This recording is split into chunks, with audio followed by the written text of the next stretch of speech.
Shalom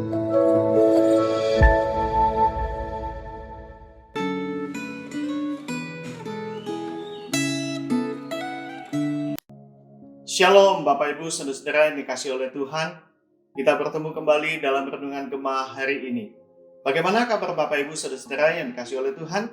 Saya berdoa kiranya anugerah Tuhan semakin melimpah, semakin memenuhi hidup kita, sehingga kita boleh hidup di dalam anugerah Tuhan yang menghasilkan buah yang berlipat kali ganda.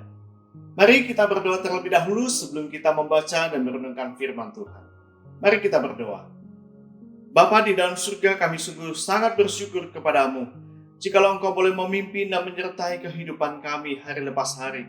Tanpa anugerah-Mu ya Tuhan, kami tidak mungkin dan tidak sanggup untuk berjalan melewati kehidupan yang begitu berat, yang penuh dengan banyak pergumulan.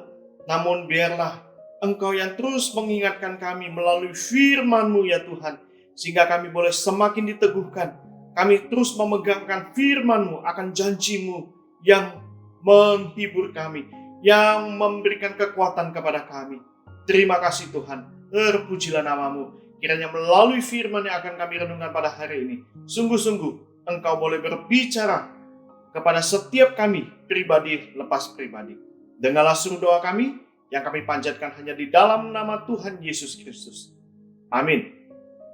Bapak Ibu Saudara-saudara yang dikasihi oleh Tuhan, hari ini kita akan membaca satu bagian daripada firman Tuhan yang terambil di dalam 2 Timotius pasal yang kedua, ayatnya yang kedua saja.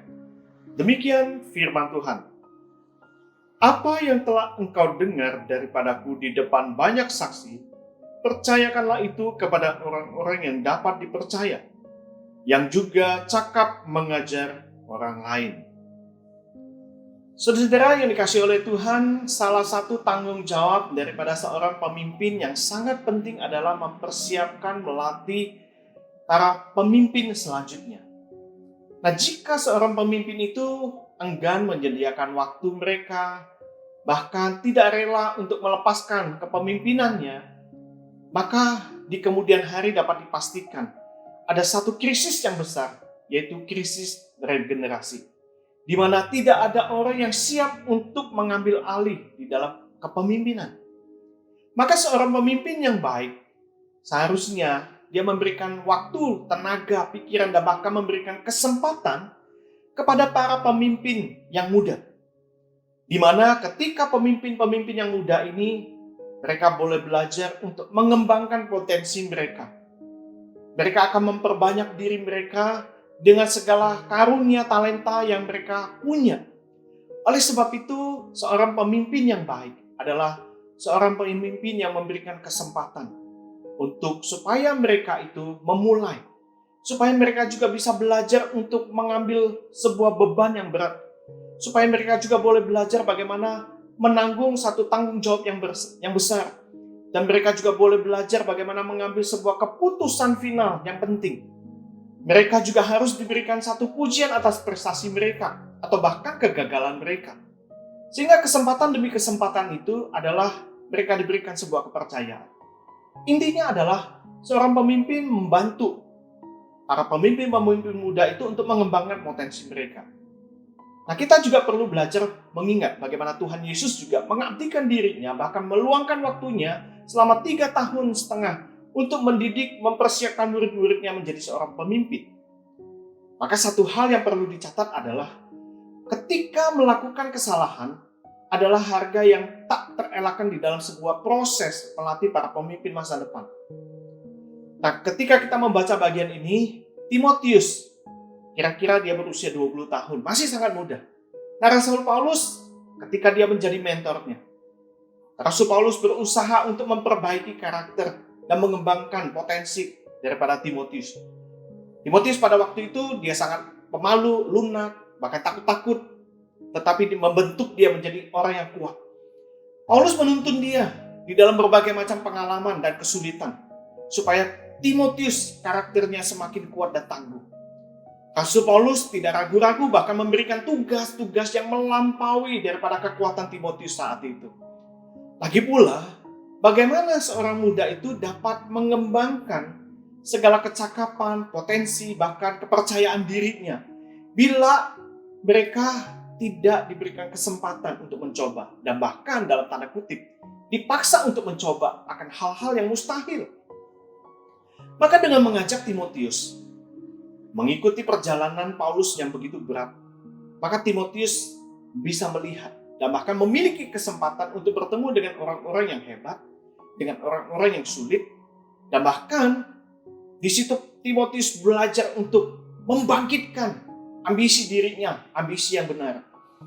Dan Paulus sebagai mentornya mengajak dan mempercayakan Timotius untuk mengatasi berbagai macam krisis di dalam hidupnya. Dan bahkan Rasul Paulus juga memberikan satu tanggung jawab yang besar kepada Timotius, yaitu untuk membangun jemaat di Tesalonika. Satu standar yang sangat terperinci, pengharapan yang tinggi, dan bahkan tuntutan yang sangat berat dari Rasul Paulus kepada Timotius adalah memunculkan yang terbaik di dalam diri Timotius itu. Menyelamatkan Timotius dari kehidupan seorang yang biasa-biasa saja. Maka ada satu hal yang tidak boleh kita langgar, yaitu bahwa pelatihan seorang pemimpin tidak dapat dilakukan di dalam skala yang besar, skala massal. Nah, mengapa demikian?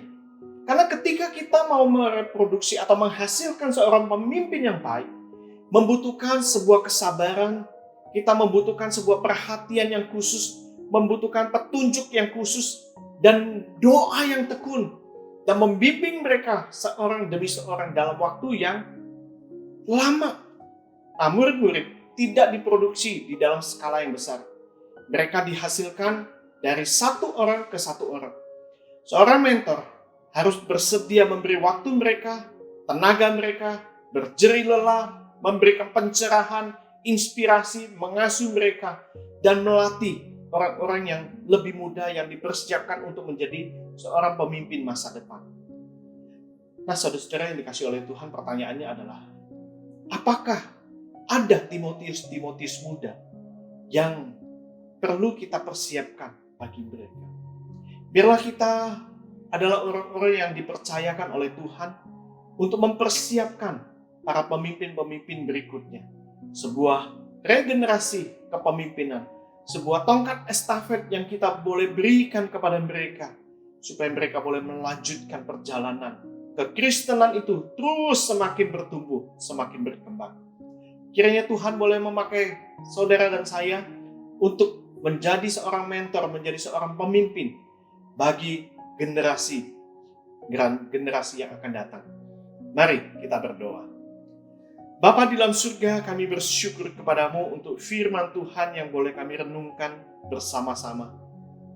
Kami menyadari ya Tuhan, mungkin kami bukan seorang pemimpin yang baik, mungkin kami bukan seorang pemimpin yang tangguh, tetapi kami mau belajar ya Tuhan, bahwa ketika kami sebagai orang percaya di posisi kami masing-masing, kami sebenarnya adalah seorang pemimpin. Biarlah Tuhan pakai kami di dalam segala kapasitas, karunia, talenta yang Tuhan berikan kepada kami untuk belajar, mempersiapkan, mempercayakan kepada para pemimpin-pemimpin muda di masa yang akan datang. Ajar kami ya Tuhan tidak memegang kuat akan kepemimpinan yang kami miliki. Kami tidak mau menjadi seorang yang post-power syndrome. Kami mau belajar untuk memberikan kesempatan demi kesempatan kepada pemimpin berikutnya.